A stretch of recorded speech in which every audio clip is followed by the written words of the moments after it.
despite what their moms told them. They just aren't talented enough for radio. Unfortunately, anyone can have a show these days. Sean. Well, I'm pretty hard to figure out sometimes. In fact, I can't even figure myself out sometimes, so don't you try to. Joe. You're an idiot and really a disloyal person. This is the Cuse Militia. Now, those two unapologetically biased orange-blooded homers, Sean and Joe. It's the most bullshit thing I've seen in 30 years. Welcome, orange men and ladies. Happy Tuesday. This is the Cuse Militia with Sean and Joe. For the Believe Entertainment Network, at Cuse Militia on the socials. Go there, join the militia live on X Spaces for the fan feedback segment of every post-game show. Yeah, so we're back. And it's good to be back. Syracuse going to play their 80th game under the lights against rival Pitt this Thursday, which is just another inconvenience on the schedule. But hey, it's Thursday night football with Syracuse at Pitt, at Acrisure Stadium, whatever the hell that is. Sounds like a drug or a company, like an insurance company. Yeah. So this, like I said, this will be the 80th game between these two teams, which is a lot of games. I think it goes back to 1916. So. First starting out in obviously the Big East and continuing through the ACC. You'll hear from us and we'll hear from you in fan feedback for yours and our always accurate predictions. I think I'm going to keep I'm not trying to let the cat out of the bag, but yeah, I'm going to keep my scores a little lower than normal.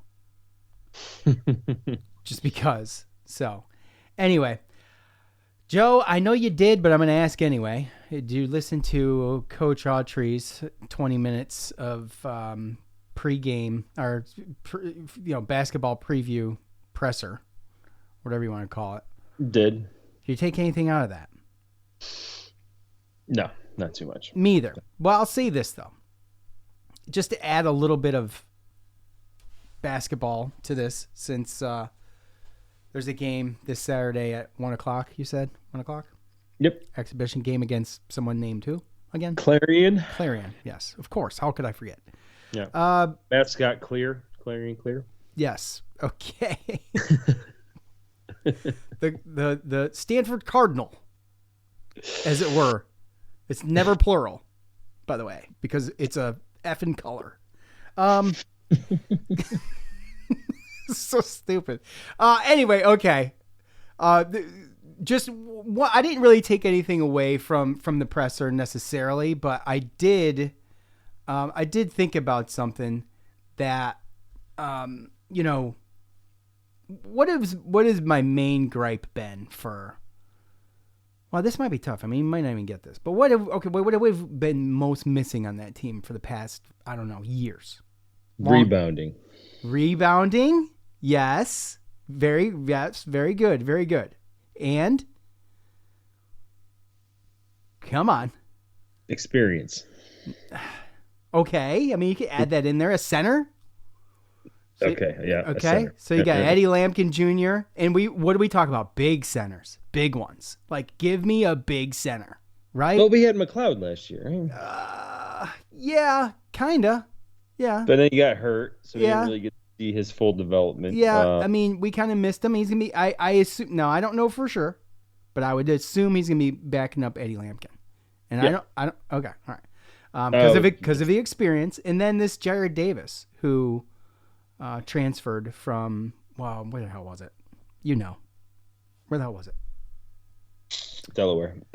Yes. The Blue Hens, as it were. But yeah, between Lampkin and Davis, you've got some serious rebounding skills.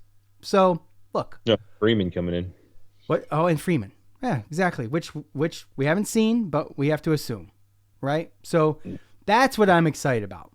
We go and we talk about football and the new dynamic and the things that we haven't seen in a while, and that being, a pocket passing quarterback, receivers, like receivers plural. I mean, okay. So players are going to get drafted. Right. And so, now we're looking at the same thing with Coach Red and what he's putting together. So I'm pretty excited about it. And, basketball season for us, as we mentioned before, Joe and I kind of talked about, we don't know how the hell we're going to do it yet, but we're going to try to make it a little bit different than normal and maybe a little bit more laid back and a little bit just more conversation-esque. And, just have fun with it because it's a lot. And we'll do a little bit of the overlap and stuff like that. But yeah, the team looks good, man. The team looks good after the departures, and we don't want to talk about Malik Brown going to Duke. We don't even want to mention that. Okay. I had a conversation at work about that today. Did you? It hurt. Yeah. It hurt. It hurts every time I think about it. A Duke fan talking to me about the exhibition game and about stuff that he's seen on social media and how good Malik Brown has looked. Did you tell him? Yeah, no shit, dude. I've been watching him. I already know this. Pretty much, yeah. I let him know that it hurt a little bit, not just because he went to Duke, but because he was, quietly. Not even say quietly. I mean, I've been on his. I mean, when he came in as a freshman, he was the lowest rated one, and I believe that I spoke about him having, You and Captain Pat both were high on Malik Brown before he was a household name in Syracuse. So it was like, not only was I right in that aspect, but then he ended up being good. I liked the way he played. I liked just the way he held his emotions and versus some of the other players on the team. And he was my favorite player on the team. And I didn't want to see him go. If there was any player I didn't want to see go, it was him. And then he went to Duke, which made it that much worse. So right, but we're not even going to mention that. No. I mean, that's the last time I'm going to mention it, but until probably we play Duke. But at the end of the day, look, Red, I think he kind of got what he could out of last year's team. I don't think that's a situation where that's a roster that he's really looking for as far as the way he wants to play. And they still squeezed out 20 wins off of it. So first year, right? And not a lot of experience, and you kind of got stuck with the team you got stuck with. And now, you come and you bring in 4 graduate senior guys. You bring in, one of the highest rated players since Melo. And, we kept a couple guys that are pretty steady. And from all accounts I've heard, they're going to be better this year. So definitely exciting to see. But at the same time, part of that excitement to me sometimes turns, I don't want to say into anxiety, but more like, I haven't seen half the team. Yeah, well, yeah, I know. How are they going to gel? All those questions, right? And right. I mean, when you think about the players that we lost and in the turnover rate of just college sports in general, I think anymore, it's real hard to. Well, it's easier to not get attached, I guess. I mean, you can look at it both ways, right? Yeah. So, I think that every year is going to be just so different. And, Lampkin with the 44, I love it. I really do. I don't know why we put this thing in a closet and let it collect dust for either sport. But, I mean, that's a whole nother show, Joe, that you and I talked about having, but have not. I don't care about the number. Tough, dude, because there's going to be speculation, right? Anyway, like, if we were to have, a preview of the team and sit here and try to speak as though we know how this team's going to come together, like, we have no idea. Like in the past, when you watch teams grow, then really it's like maybe one transfer every once in a while, and then your recruiting class. All you really have to talk about is the known, and then how these, freshmen, which sometimes half of them didn't even have a role, how they're going to fit in. But you had a good glimpse of like how the returning players play together, gel together, how they can get better over this, the season, off season. You can't do that anymore. So for us to do a pregame or a preseason, let's guess what Syracuse is going to look like. I mean, your guess is as good as ours until the first game, right? So first game, second game, probably fourth, fifth game. Well, especially with this roster and the depth and like the experience. Who they play in like the first couple exhibition games and everything, that can all change because I think there's a lot of like interchangeable pieces, even coming down to possibly being able to change lineups depending on what the other lineup looks like. I do not starting lineup. I don't remember Lucas Taylor in Wake Forest. I don't think he played much. Jordan came and then went to Georgia State and came and see this is what I'm talking about. Yeah, exactly. 2 years at Wake, a year at Georgia State, and then now he's coming to. What's that? I think it was like 2-2 or something like that. I don't know. No, it was 2-1. Oh, okay. Yeah. And now he's playing for Syracuse, and this one-time transfer rule thing is no longer a rule. Look, I don't know. Look, we're getting down into the weeds already, but excited. We'll see what they look like against Cornelius on Saturday. Cornelius Clear, huh? Clarion, whatever, same thing. Okay. I mean, whatever. Pitt leads the all-time series 43-33 with 3 ties. However, Syracuse, a little bit of momentum, if you want to call it that, after winning the last meeting last year it was a decisive victory, I'd say. They pretty much handled the game. Pitt in a down year. Syracuse took advantage, even though they were a little bit down themselves. Valari, Schrader, and Allen, all with 100-plus yards on the ground, which I think we all remember that game because probably everybody with an earshot of my voice hates Pitt. So Narduzzi, like I mentioned, with his worst year in 10 years, and he finished 3-9. And this is just 2 years after taking the ACC championship. So, look, quick turnaround. The team's not bad. Syracuse, though, comes into the game 5-1 with the balanced attack on offense. They're scoring 33.8 points a game. They're accumulating 469.5 yards per game as a team. And obviously know what we have with Kyle McCord and 365 yards a game and the receiving core that he has and the level of talent there. It's productive. Pitt likes to get after teams, and they're not bad at it. And, I think it's going to be a great test. Got 2 teams with two pretty good offenses and a little bit inconsistent defenses. And it's probably a weirder matchup. I would say, obviously Pitt's undefeated, right? So, they've won some game in the trenches. Like I said, they do get after the quarterback. Their rush offense is awesome. You've got homeboy there. What's his name? The quarterback? I'm drawing a blank all of a sudden. Eli Holstein? Holstein, yes. Old Holstein. He's a redshirt freshman and a good one at that. So he's elusive. He's not afraid to run the ball. He's actually second on the team with 266 yards right now.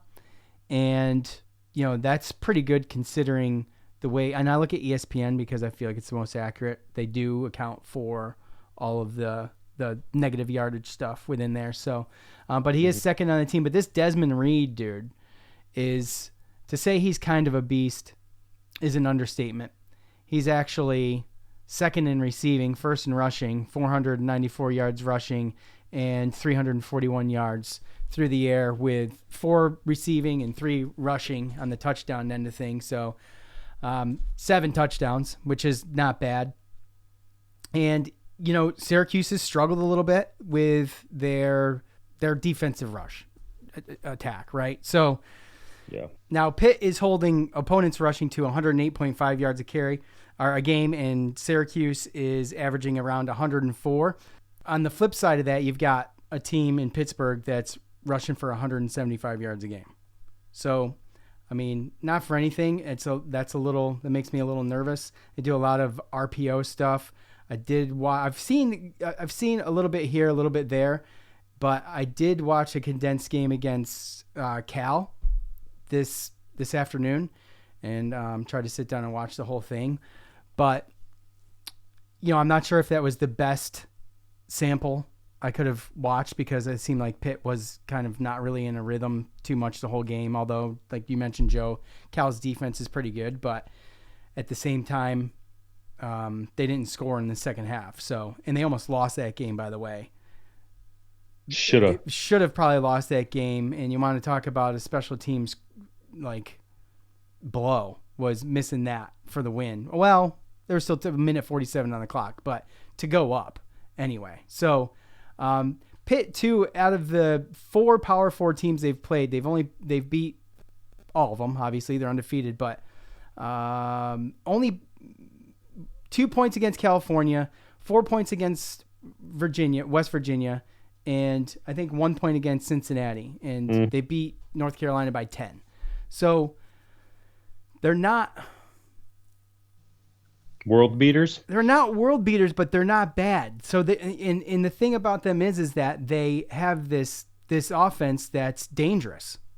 Because of Holstein, it just seems like he's a versatile guy. Like, to be able to step in as a redshirt freshman and do what he's doing right now. I mean, he's just kind of, it's impressive. I mean, I'm not gonna lie. He's got 1,697 yards passing right now, and 5 interceptions. So, and this defense too, they've racked up 18 sacks, but 6 of those came in one game against Cal. So, Joe, I don't know how much you've seen of them, but it's kind of a mixed bag. And I think we know what we got with them. I think they did not play well against Cal. I think they should have won by more. But at the same time, Cal's decent too. So this will be, by the way, this is going to be the 3rd ranked team we play this year. And if we win on the road, be 3-0 on the road, and we would have to be ranked. We'd have to break into the top 25. Yep. No, we definitely would. And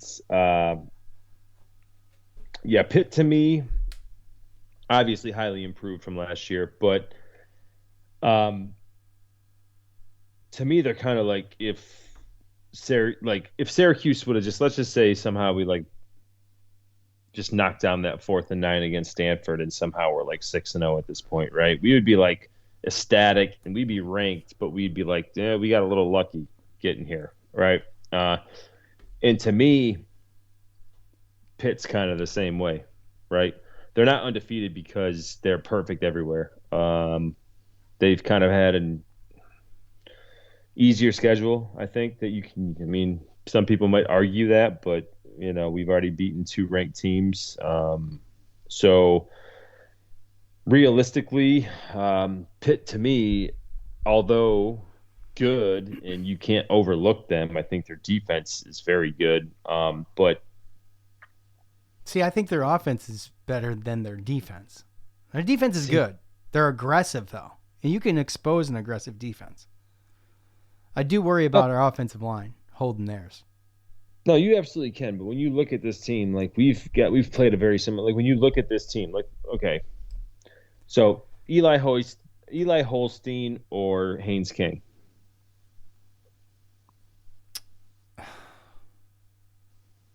Haynes King. Yeah. And then you have a Desmond Reed type versus Haynes on Georgia Tech. I mean, it's one of those things where I think Desmond Reed's the real deal. I'm not saying he's not the real deal. I'm just saying that when you look at certain, specific types of teams and offense and everything, when you look at, yes, they have, Kanata Mumfield is their leading receiver. Right behind him, Desmond Reed with 1 less catch. So Desmond Reed is, he's a beast. You got Kenny Johnson that makes some plays. Gavin Bartholomew, their tight end, makes some catches. But I just don't see this team as explosive an offense as even a Georgia Tech is. Not even comparing it to us. So to me, I just think that right now they're just kind of just a little over. And this isn't to say that they couldn't beat us. That's not me saying that it's a guaranteed shoe-in. This is just me saying, as an undefeated ranked 19th team, I don't think that they're that. And I think that they haven't really gotten into the meat of their schedule yet. And I think that they have gotten a little bit lucky in some of these games. Cincinnati, I know they came back to win, but they won by 1 point. They were lucky. Backyard brawl, that was back and forth. In West Virginia, they had an early lead. They had a chance to take that to a different level. But Pittsburgh kind of took, and if California's kicker could kick, then they wouldn't be 3-3. They'd be 5-1 with wins against Pittsburgh and NC State last week. Yeah, I agree. In the whole Cincinnati Cal thing, they could easily be 4-2. So. Oh, absolutely. And then we're not even really talking about this game like that, right? Right, but being this far into the season, I got to take them at face value and face value. Right? I mean, I know you're not poo-pooing them. I'm just saying face value right now is they're 6-0, and they have not beaten a ranked team. They haven't even played one because obviously they've won all their games. So we've played 2, and we can talk about should those teams have even been in the top 25. That's a whole nother story, but they were, and. This is another opportunity, both coming off of a bye, 80th meeting between the two teams, old rivalry. Coach Fran was asked about, is this a rivalry? It took him a minute. He talked himself into it eventually. Yes, this is a rivalry. Okay. Kind of, sort of, but he kind of played it off as every game's a rivalry, right? Because I want to win and I want to beat them, but the more he talked about it, he was like, this is a rivalry. But because it is. I mean, it's just... That is the culture of Syracuse. He doesn't care about that. He doesn't, right? I know, but the fans do. The fans do, and the fans hate Pitt. Oh, and we grew up hating Pitt and Boston College and Rutgers and football back in the day. So, like I've said, even in basketball, I think Pitt is our rival. There's teams I want to beat, and then there's teams I want to just destroy, and that's. Remember when you remember like basketball, okay, when Joe Girard just what did he do? Grab the ball out of Prentice Hubb's hand? Like that those are the moments. That's Notre Dame. That was Notre Dame. That was Notre Dame. That's a good rivalry too. But those types of moments, they that's what we're looking for. The planting the flag at Boston College was great. So to go into Pitt, where we struggled, and I have to go back and look, but when was the last time we beat Pitt at Pitt? 2001. Okay. 23 years ago. Year I graduated. Yeah. So, the year I moved to Virginia Beach. So, it's a big deal. This is a statement win for either one of these teams because if Pitt wins, then they're 7-0 and they're like, Syracuse who? Because there's been a lot of hype around Syracuse. Oh, yeah, 100%. And if Syracuse wins, they're like, Pitt who? Rank us. That's what we're like. And they're ranked 19th. So they're in there a little bit. Yeah, it's going to be like Pitt who? We should have beat Stanford. I'm tired of hearing about Stanford, though. I know. I am. Look, we lost the game. It is what it is. It's not going to define the season. Some people think that we'll never recover. The exact words. We'll never recover from that loss. There's everything in front of us to be able to recover for that. So. By the way, when you look at everything in front of us, too, you're looking at Pitt. Oh, Tech. Yeah, but still. But between every game's winnable. Exactly. You're looking at Miami is lucky to be undefeated right now. They are. You're looking at you get past Pitt, you go back home, you play Virginia Tech. Take these games one at a time at this point, but you still got a UConn in the mix. And if you can get ranked, I mean, you can start chipping away into that, and who knows? And that's the thing, right? Is in the beginning, you never know what you're gonna run into. You got to get injuries. You got to establish, both sides, your styles, your gameplay, gelling, all that stuff. You got to get through non-conference, which you never know with that. Once you get, we're here. We're 6 games through. But we all wish we would have beat Stanford. We didn't. We're 5-1. I think I read something the other day that said that I think that like there's 33 teams that they still consider are in the mix for the 12-team playoff, and we're one of them. And you look at our schedule up until Miami, all winnable. So got to take care of every game one at a time. Now it's okay. We're in it one game at a time. This isn't the time where you get like overly confident just because you get ranked or anything like that. There's a situation where SMU and Miami, they go undefeated. That's the ACC championship. But if we go undefeated all the way through the end, well, then Miami wouldn't be undefeated, right? But it would get to a point to where that Syracuse-Miami game, there's a chance that could be a really, really important game. Yeah. And we still have a chance to make the playoff. And after 6 games, you get halfway through the season, if you can still make the playoff, then you got to be happy about that.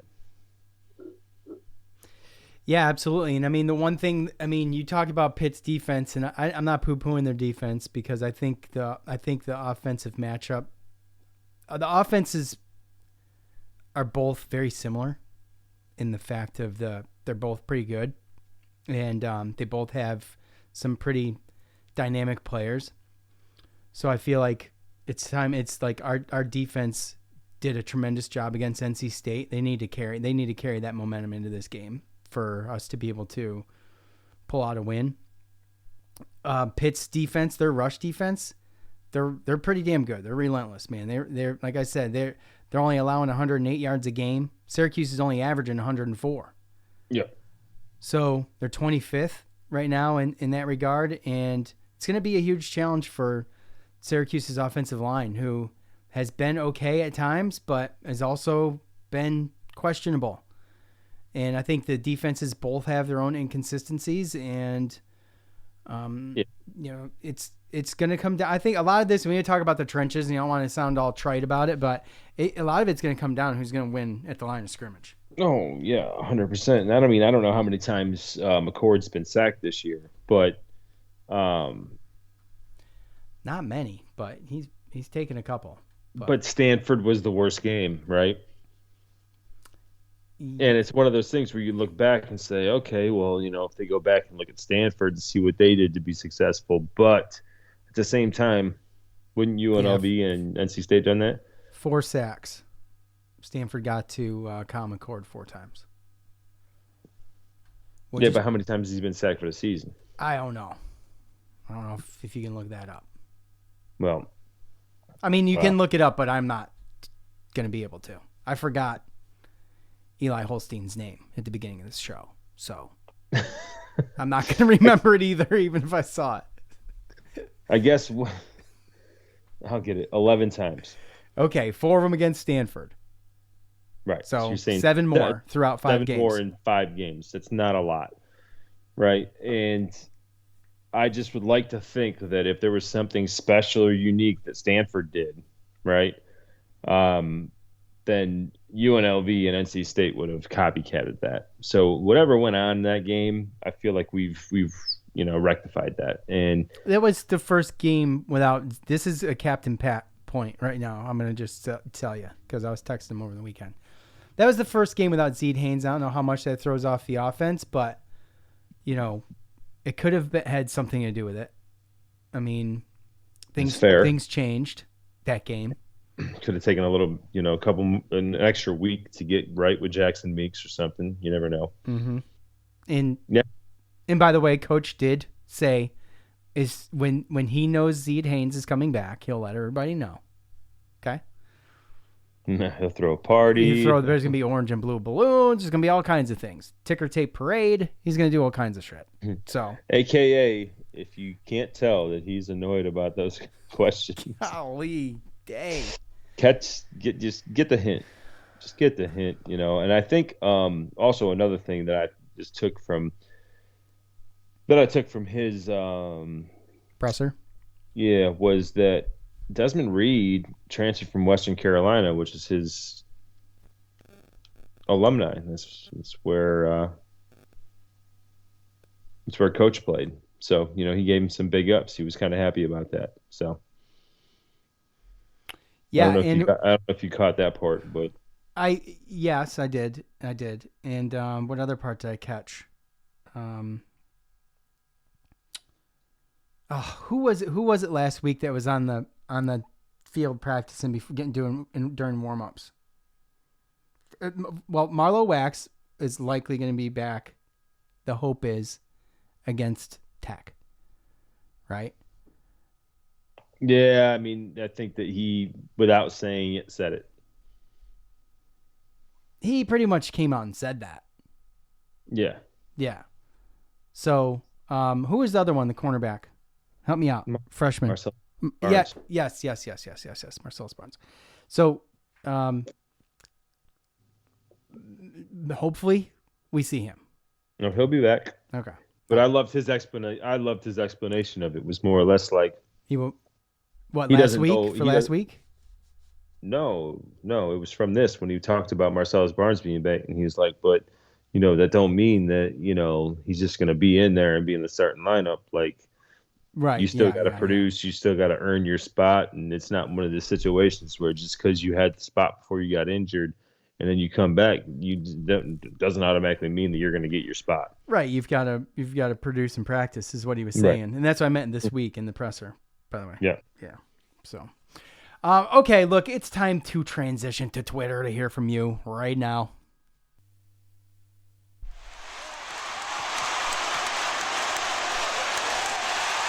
It's time to hear from you, the loudmouths from the Loud House.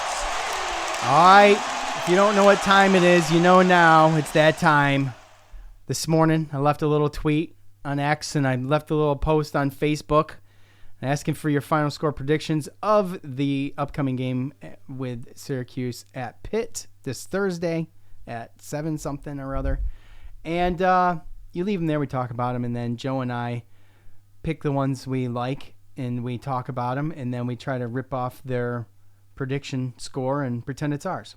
Okay, let's start with our buddy Dom at Baptized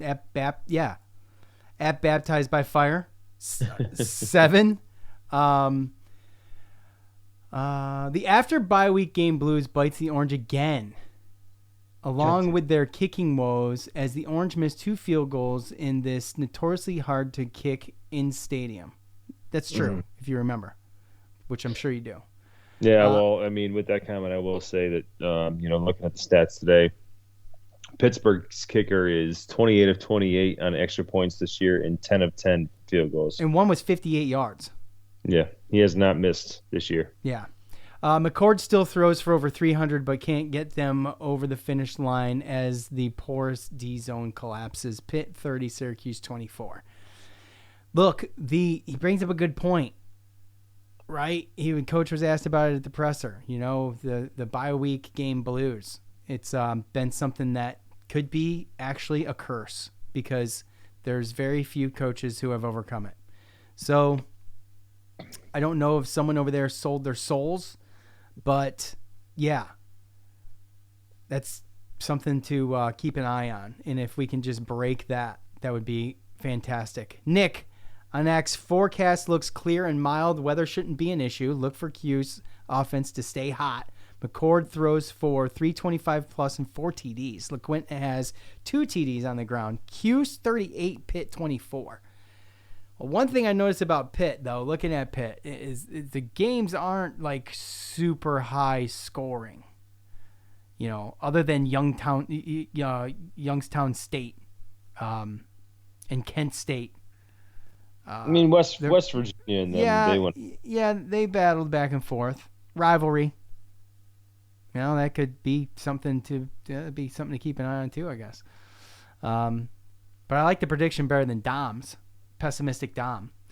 At our Boris 9, Cuse 35, Pitt 28. Can go either way. Wax's absence will hurt us. D-line and O-line for each team will decide. Important. Yeah, that's what we're saying. Important game that will tell if Pitt's any good, whether they played real competition. Syracuse can beat anyone on our schedule, but then we have Stanford.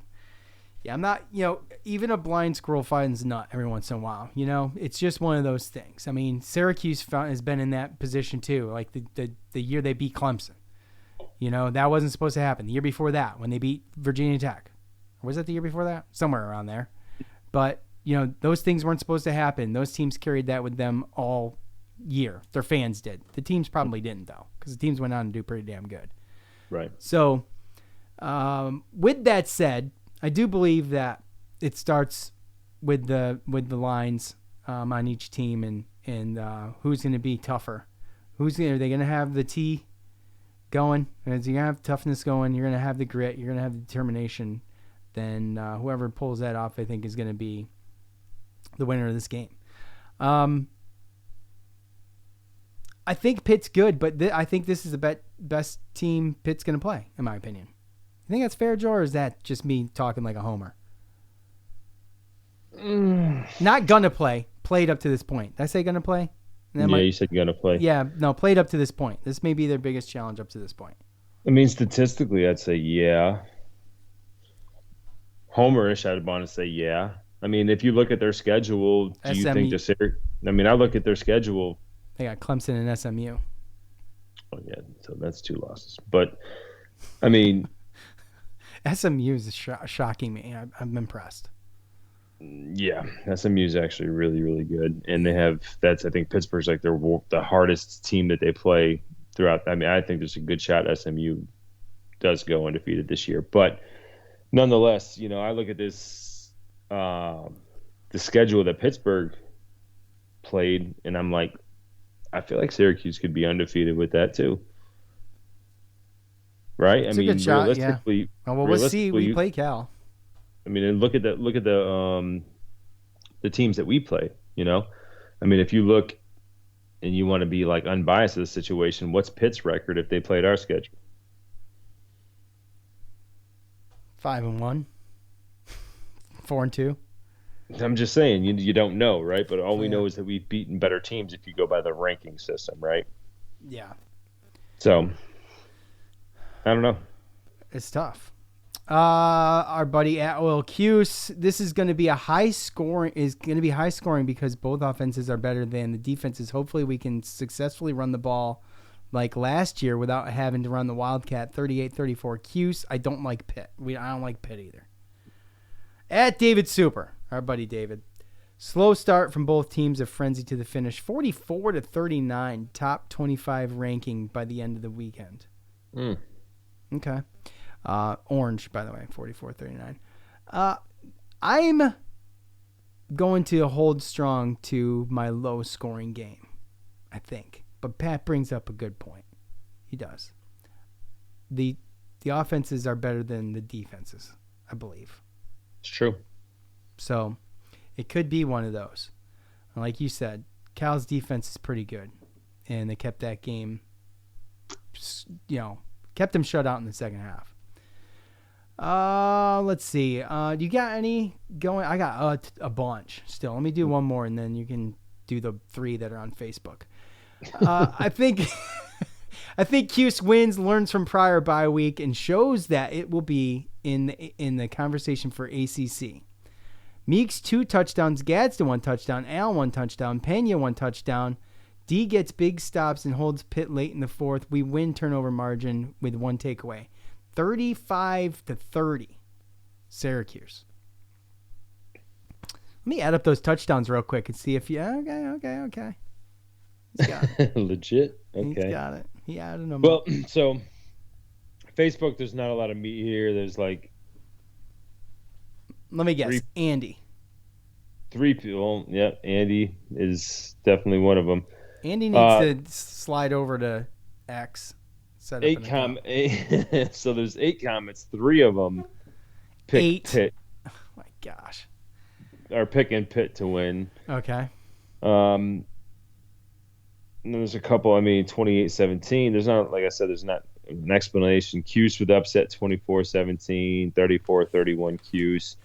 Alec McDonald, he gives. The only reason I'm going to read it is because he kind of gives a quarter by quarter. So he's got Cuse leads after the first quarter, 14-10. At half, Cuse is leading 27-13. After the third quarter, he's got Cuse leading 24-21, and he has Cuse winning 34-27. The final score. And then top fan Andy.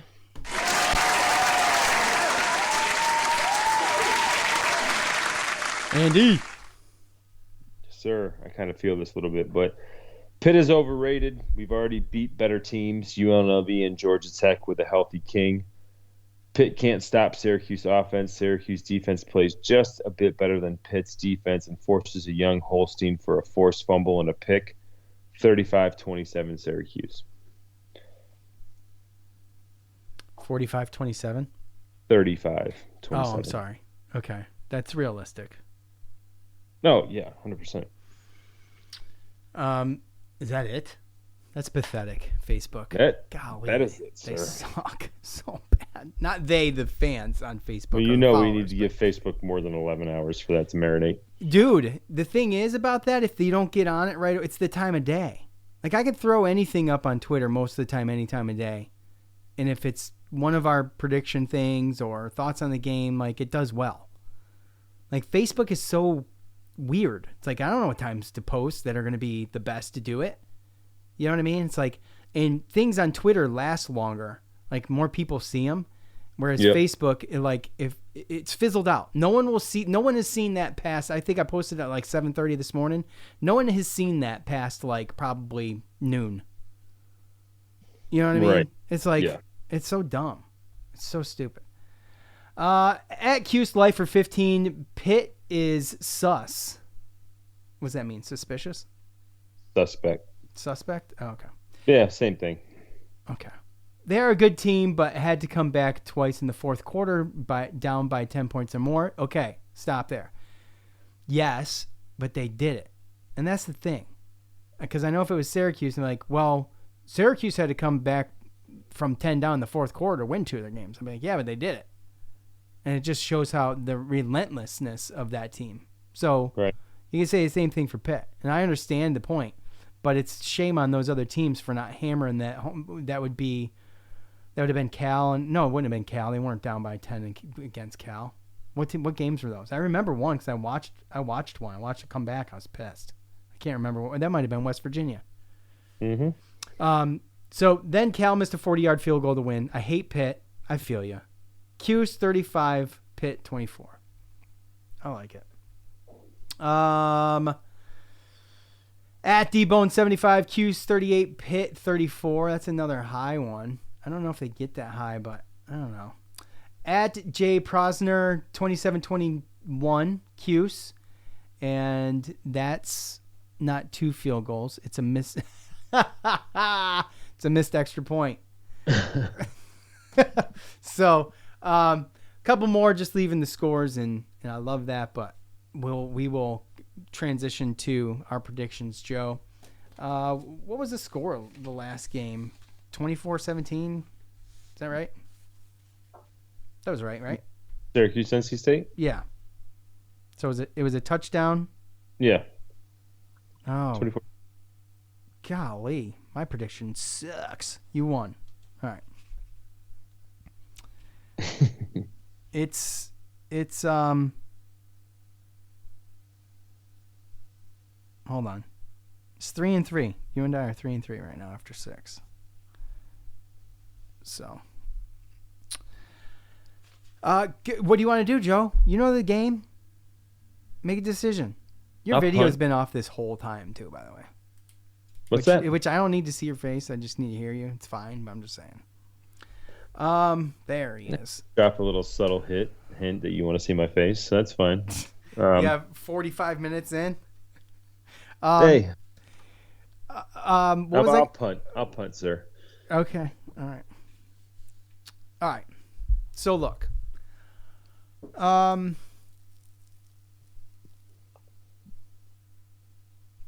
think what Syracuse does with their offense, and they take shots, I think opportunistically, right? I think it's strategic. It's not just hucking the ball, right? So, but the way that they just milk the clock and do a lot of this stuff out of the backfield and these slants and like curls and all this stuff with LaQuint Allen coming into his own, quick, well-designed stuff, screens, outs, all that stuff. I feel like Syracuse needs to stick with that. I think they're good at it. I think that this defense has they could tend to over pursue because they're a little bit of aggressive defense, and I think that bodes well for Syracuse if they just stick to what they're good at and don't try to be something else. That's the first thing for the offense. Syracuse is at a 30.3% rate of getting off the field on third down. That's tremendous. And if they can continue that, if this defense can pick up, like I said, pick up where they left off against NC State, which that was probably their best game of the season. if they can pick up there and continue it, and continue that trend with the third down conversions and hold them to just 30%, I think that's going to be huge. I mean, all of these things are huge, goes without saying, right? So, and then again, I'll reiterate again, the trenches. That's where I'm going to watch the most, which way the lines move. And Syracuse has got to get pressure on a quarterback sooner or later. This one might not be the best one to try because I think he can get away, but he's taken some though too. So he's not invincible, and he's taken some sacks. And then Syracuse has done, 6 interceptions. I think we can look back and say 2 were probably bad decisions. There's a couple tips in there. There was one late at the end of a half. I can't remember the other 2, but they've done a really good job of limiting turnovers. And LaQuinn Allen hasn't fumbled anything. Okay? He's not lost the ball. He hasn't even put it on the ground. If they can continue that, take care of the ball, no turnovers against NC State, they carry that into Pitt, that's what they're going to need to do. And you're like, well, yeah, no shit. That's what they need to do. It's what every team needs to do. It's what Pitt needs to do too. But yeah, that's what they need to do. I've got 28-24, Syracuse. I hope I'm wrong, but I think they're going to be in positions again where they're going to have to go for 4th and longs in certain situations. You hope you're wrong that what? I hope I'm wrong that they don't get put in those precarious spots of having to go 4th and 5+ at like the 30 to 40 yard range. On their own side of the field. Because I don't have the faith. Are you picking Syracuse or Pittsburgh? I'm picking Syracuse. But I think they're going to be having to do a little bit of what they did against NC State. They don't have a consistent kicker, and that's scary because field goals win games too. You saw what happened to Cal. So what I'm saying is that I hope I'm wrong, but I'm afraid they're going to be putting those spots at the 30-yard line of on their side of the field where it's 4th and 5, and they got to go for it.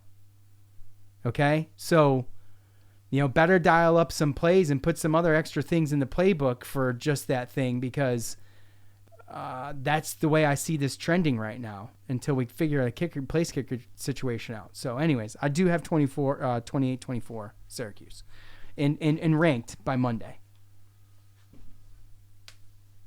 Okay. Yeah, they definitely would be ranked for sure. Yeah, they would have to be. Yeah. And again, like I said, you look at Duke and Pittsburgh's records, and you're like, then you look at their schedule, and you're Duke like, played? okay. Who's Duke played? Same. So, it's a situation where, like, again, we thought our schedule was going to be easy, and then we lose to Stanford after we win our first 2 games, and yeah, it's been all over the place. You think but you don't, and just nothing's easy anymore. Right. And it's going to be the same thing. I mean, I'm sure the students are going to just show out on a Thursday night game, but at the same time, again, I think that we're a better team. Kyle McCord, no matter who we've played, has pretty much put up kind of around the same stats regardless, right? And I just don't see a situation where that changes in this game. And I think we're going to get some turnovers. And yeah, I got Syracuse winning 31-21. Really? By that much? Okay. You got a field goal in there. Or is that a missed extra point somewhere too? No, it can't be, actually. So you got a field goal in there. Huh? Mm-hmm. Okay. Yeah. Right. I mean, as long as it's with 140 yards, then they'll try it. Yeah. What was California's? Was 25-35 like 42? I don't know. I heard California had a short one, but it was kind of an awkward angle. So, well, I mean, 40-yard field goal on the place on the field is that's what I'm saying. It's like, do you go for a 40-yard field goal or do you go for it at the 27? Wouldn't that be it? Or the 23? 23. So yeah. I go for it at the 23 over a 40-yard field goal at this point. Mm-hmm. Well, and to be perfectly honest, I don't know exactly our fourth down, but they were speaking about it the other day on one of the radio shows. I don't know if it was Steve Infanti or whoever, but they're talking about how we are we're picking up third downs at a 55%. Somebody had called and said, I don't like how many times we put ourselves in position of third and long, and this is yeah, they've picked up a lot of third and longs though. It doesn't, yeah, exactly. Yeah. It doesn't matter. This quarterback, these guys, I mean, they've got it figured out, and you just want to just go ahead and just say, give them another down. Just imagine being on a defense or an offense where hey, look, it's third down, but we got 2 downs. We don't need to get 9. We need to get 5, right, or 4 to make it manageable for the next one because we know we're going for it. So sometimes, that could be a sneaky advantage. Yeah, it could. If you know, right? Because as a defense player, you see 3rd and 9 from the 30-yard line or something. Okay, let's stop them. We're going to kick a field goal. Nah, not us. We're looking at we got 2 more downs to get those 9, right? So if we get 4.5, 5, put us in manageable position. And sometimes defenses will give up on them. They'll give that up because they're just trying not to give up the 9 because they assume you're going to kick a field goal. But you get that 4, 5, 6. Now all of a sudden, now it's 4th down and 3 or 4. Now it's way more manageable, and now you're in a tough situation. So, it's all analytic stuff, and it's above my head. But just throwing it out there. Well, it's important to note. I feel like in just with the 30% stopping on third down rate is whatever the hell they call it. Stop. I'm sure it's not called the stopping on third down rate. No, but I'm pretty sure it has a real reason why we're 5-1, right? Right, absolutely, yeah. At the end of the day, if we're stopping third downs at a 70% rate, and then we're turning around and on offense we're being successful on 55% of our third downs, that's tough. That's tough for another team it's excellent, but it's also tough for another team to overcome. Yeah. Those are tough numbers. Yeah, it would be the third down conversion defense, by the way. Yeah. So I knew that. Perfect. I knew that. I had already said it once. You did, but hey, here we are. I think. I don't even know. Okay. All right. That's going to do it for us. Glad to be back. I really appreciate all of you for tuning in as always. Rate, review, subscribe if you can, if you like it. If you don't, keep that to yourself. I would appreciate that. So we will be back here. We're looking to try to get back here Saturday. So we'll see you then-ish. For Joe, I'm Sean. We're out. Peace.